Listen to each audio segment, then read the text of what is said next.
Hey everybody. I ended up deciding that I think I've gone long enough without actually talking about true tabletop Warhammer 40K. And not too long ago, I just ended up coming away from a 500-point game. Figured it might be something to ramble on about, and you guys might appreciate a little bit of my perspective on these kinds of games. All right, so the absolute most frustrating game you have ever ran into. Do you think it was? Yeah, let me rephrase that. What can you imagine as one of the most frustrating games that you've ever had? Well, for me, that was probably this one. It was 500 points of Tyranids versus 500 points of Chaos Space Marines. Seems relatively simple. I outnumber them almost a full 2 to 1. I have the bigger monstrous creature. I have all of this kind of fun stuff. Long story on the list. Hive Tyrant, no upgrades.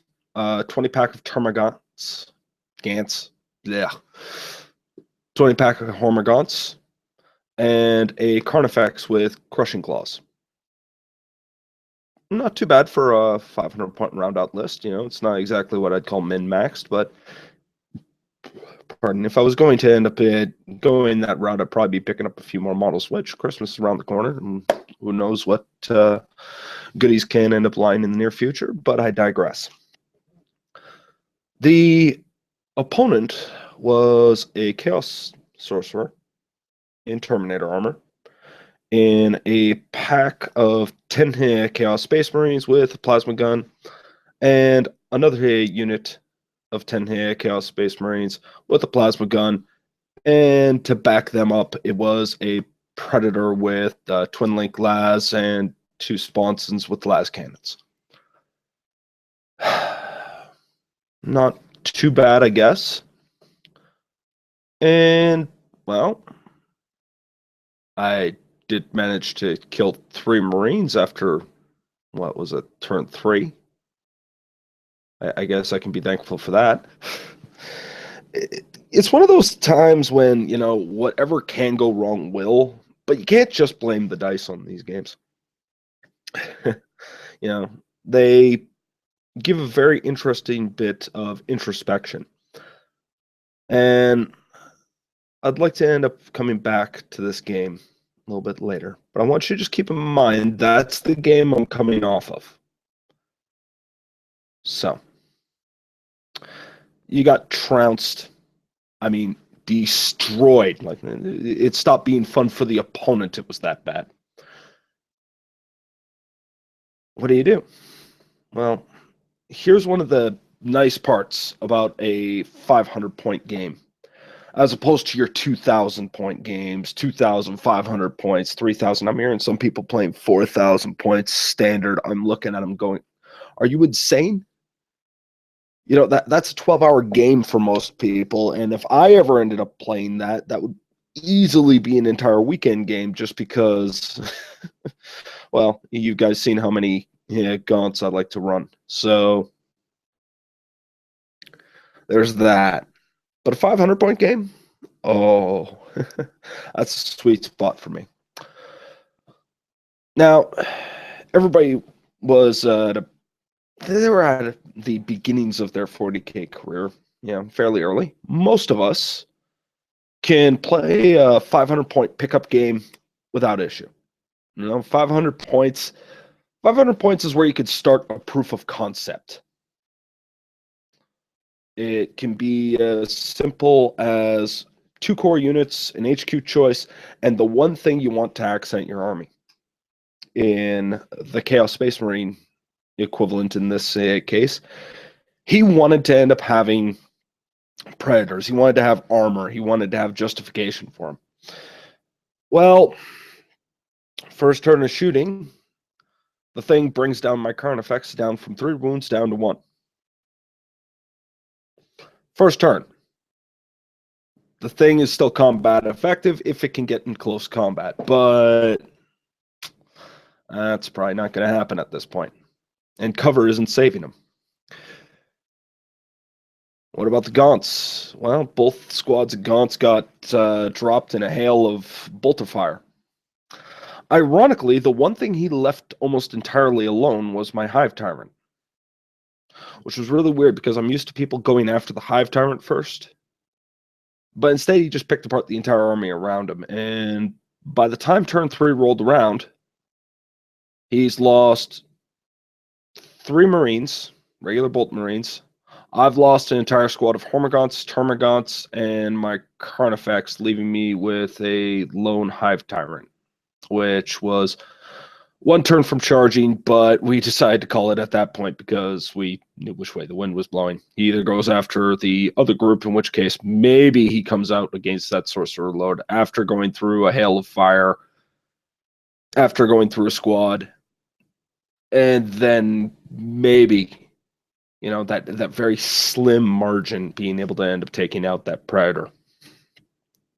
Suffice it to say, we were not wanting to do that, but it was interesting because you can do quick iterations. That loss, as harsh as it was, didn't really dissuade me all that much. Instead, it gave me some very potent points to consider. Sorry for the pause, but the first thing to consider is 500-point games give you a very short time span you need to play.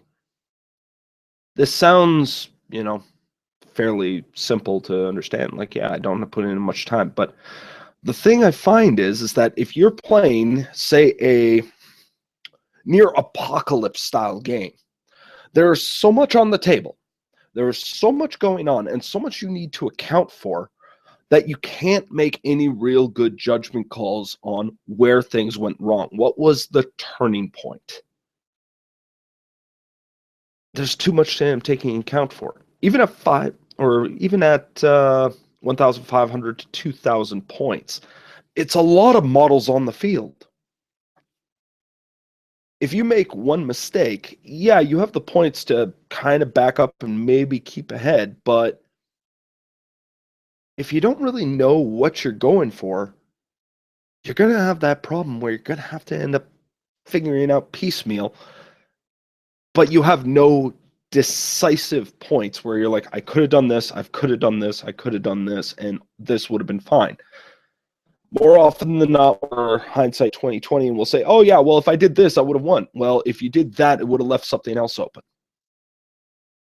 Whatever this is. In this case, I chose to put Feel No Pain on my Termagants, given their position, rather than my Carnifex. Ironically, if I would have ended up doing it on my Carnifex, might have had some effect, maybe. And I realized one of the things that was happening is every time I ended up casting, and pardon, I'm going to double check the spells, but suffice it to say that by the time it was all said and done, I was losing my Carnifex or I was losing my Termagants. Now, if I would have ended up using Catalyst, the spell name, I could have just keeping both of them alive, but what I could have also done was just get my Termagants into cover and then force my 2 monstrous creatures to engage. Now it forces a bit more of an issue because now he's got to choose, does he end up shooting the Hive Tyrant or does he end up shooting the Carnifex? Whereas before, I was really getting protective of my Hive Tyrant, and because of that, it was being delayed behind my Termagants. And all in all, it was my own positioning that was causing him to really go after that Carnifex, when in reality, the thing that would slaughter his Marines left, right, and center was the Hive Tyrant.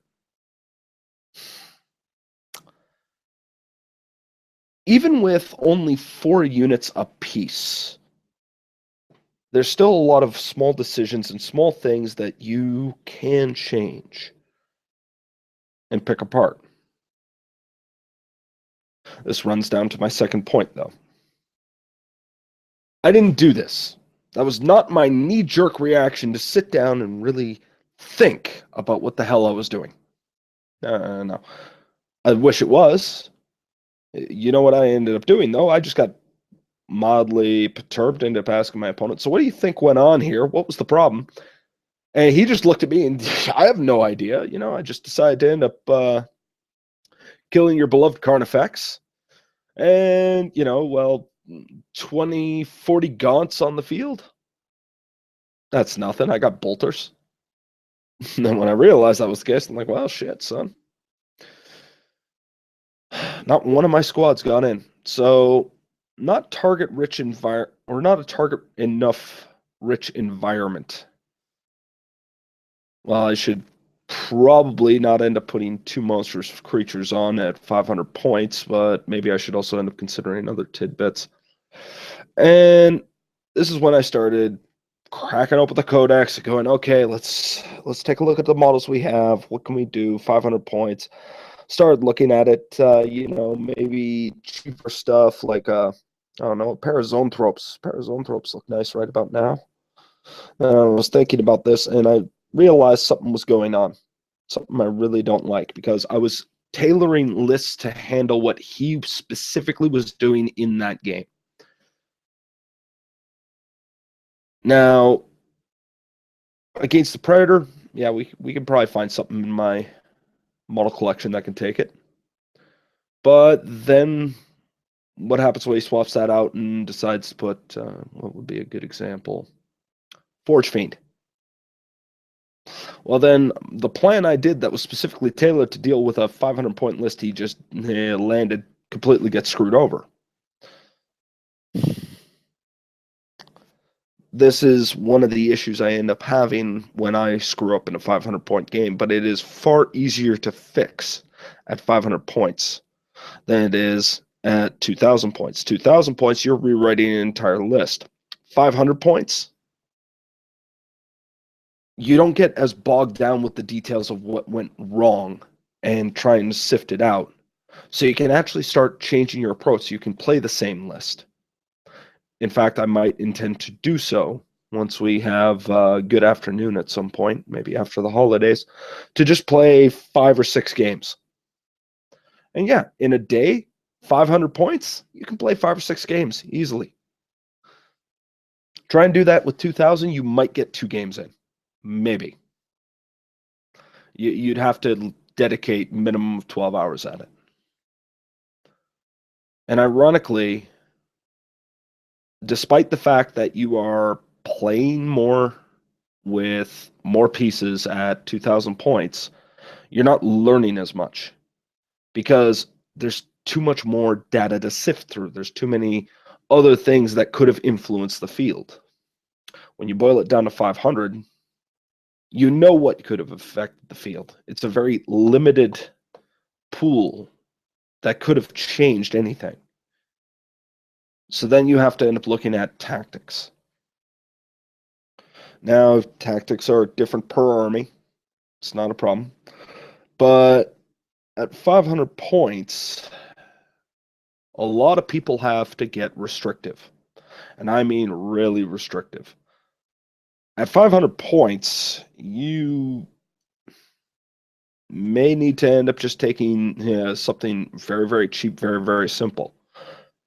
If I were more of a betting man, I probably would have ended up going for a pair of Zoanthropes, since it's pretty good punch, 2 separate targets, invulnerable saves, and I can screen them fairly well.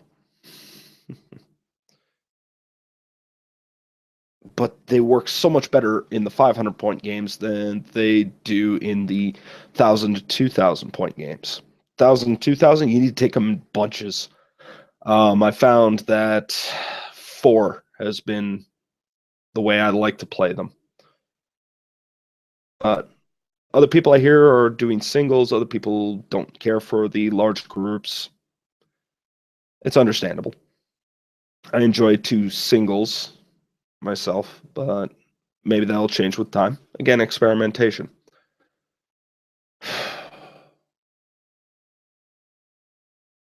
one last little tidbit when it ends up coming down to playing the 500 points is that people tell me that the game was not designed to be played with those small point values in mind. And they're probably right. What happens if they bring a Titan? What happens if they bring a Land Raider? A lot of issues. All I could say to that is that that's an issue unto its own, and it might happen. But then again, you play more objective games, see where it gets them. I'll probably continue that thought later bit on, but I got to get going right now. So until next time, take care of yourselves.